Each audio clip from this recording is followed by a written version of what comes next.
আজকের এই ভিডিওতে গৌতম বুদ্ধের জীবনী সম্পর্কে আলোচনা করব। এই প্রশ্নটি প্রায় ছাত্রছাত্রীদের পরীক্ষায় এই প্রশ্নটি আসে। প্রশ্নটি থাকে এইরকম: গৌতম বুদ্ধের জীবনী সম্পর্কে আলোচনা করো, অথবা গৌতম বুদ্ধের জীবন ও আদর্শ কেমন ছিল তা নিয়ে আলোচনা করো বা বর্ণনা করো, অথবা ভারতীয় সংস্কৃতিতে গৌতম বুদ্ধের প্রভাব আলোচনা করো, অথবা ভারতীয় সংস্কৃতিতে বৌদ্ধ ধর্মের প্রভাব আলোচনা করো এবং তৎসঙ্গে গৌতম বুদ্ধ সম্পর্কে আলোচনা করো। এই প্রশ্নটি প্রায় ছাত্রছাত্রীদের পরীক্ষায় থাকে। এই প্রশ্নটি নিয়ে আজকে আলোচনা করব। প্রথমে শুরু করছি গৌতম বুদ্ধের জীবনী নিয়ে বা ভারতীয় সংস্কৃতিতে বৌদ্ধ ধর্মের প্রভাব নিয়ে আলোচনা।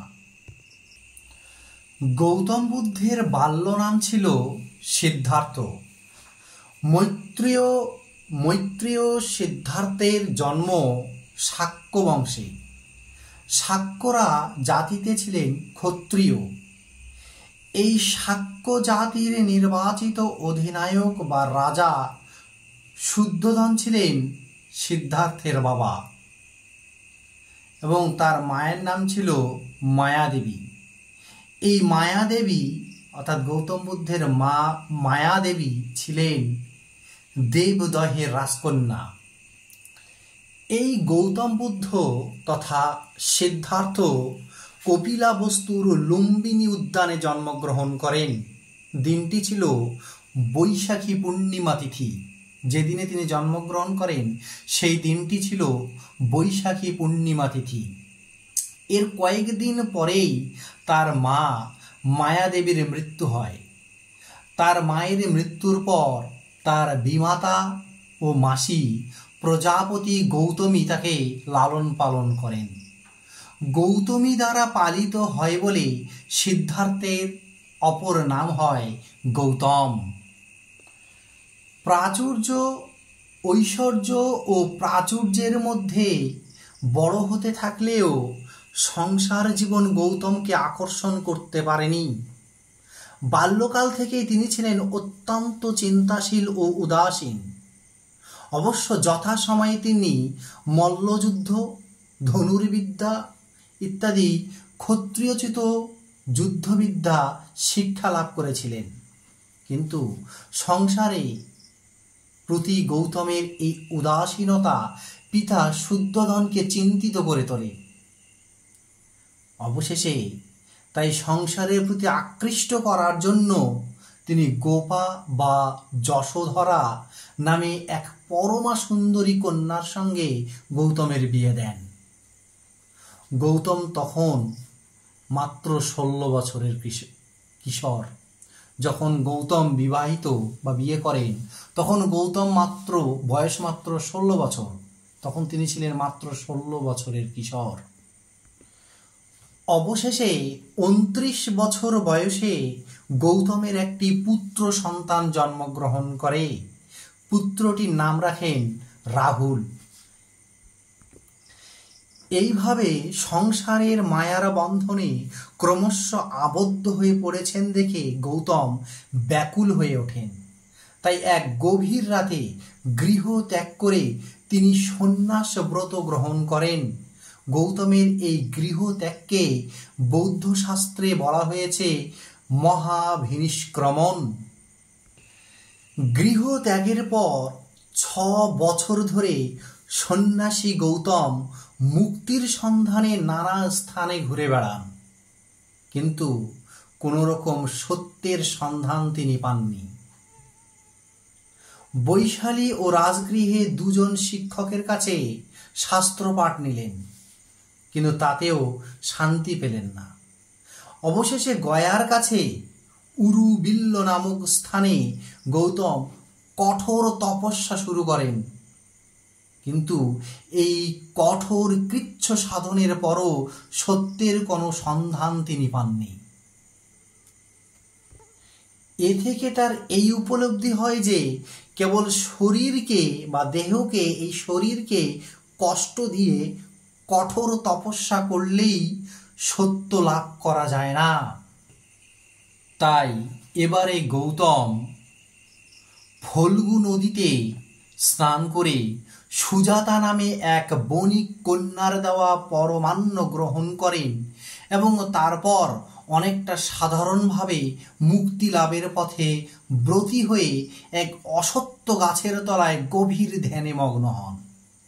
এখানে তিনি মহাজ্ঞান বা বুদ্ধত্ব লাভ করেন, সন্ধান পান সংসারের সমস্ত দুঃখ যন্ত্রণা থেকে মুক্তি লাভের প্রকৃত পথ। ঠিক এই সময় থেকেই গৌতম বুদ্ধ বা জ্ঞানী নামে খ্যাত হন।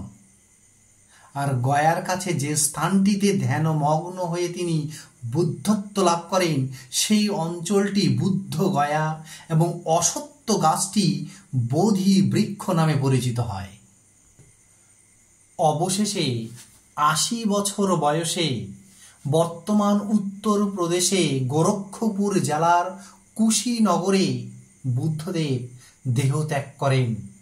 বুদ্ধদেবের এই দেহ রক্ষাকে বৌদ্ধগণ মহাপরিনির্বাণ বলে থাকেন। তবে বুদ্ধদেব তার অনুগামীদের ৪টি মহান সত্য বা আর্য সত্য সম্বন্ধে অবহিত করেন। এই ৪টি সত্য হলো, এই ৪টি মহান সত্য বা এই ৪টি আর্য সত্য হলো: ইহ জগৎ দুঃখময়। ১, ইহ জগৎ দুঃখময়। ২, দুঃখের কারণ আছে। ৩, দুঃখ নিবৃত্তি সম্ভব। এবং ৪, এই দুঃখ নিবৃত্তির পদ বা উপায় আছে।